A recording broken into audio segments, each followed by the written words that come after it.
রব্বানা যালামনা বলেন রব্বানা যালামনা আনফুসানা ওয়া ইল্লাম তাগফির লানা ওয়া তুরহামনা লানাকুনান্না মিনাল খাসিরিন বলে বলে মসজিদে কেঁদেছো, আসরের নামাজ পড়ে কেঁদেছো, যোহরের নামাজ পড়ে কেঁদেছো, মাগরিবের পড়ে কেঁদেছো, এশার নামাজ পড়ে কেঁদেছো।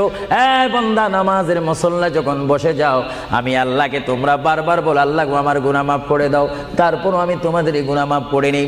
তারপরও তোমরা নিশি রাত্রে, মানুষ যখন ঘুমে যায়, তোমার বিবি যখন ঘুম যায়, তোমার ছেলে যখন ঘুম যায়, তুমি নিশি রাত্রে ঠান্ডা পানি দিয়ে ওযু বানিয়ে নামাজের মুসল্লায় বসে তুমি আবার যখন ডাক দাও, রব্বুল আলামিন, পৃথিবীর কোনো মানুষ আমার গুনাহ সম্পর্কে জানে না, তুমি আমার গুনাহ সম্পর্কে জানো।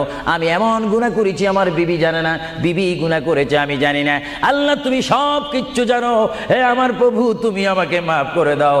আমার আল্লাহ বলে, তারপরও যদি তোমাদেরকে আমি মাফ না করি, তারপরও বান্দা তোমরা আমার রহমতের দরজা থেকে ফিরে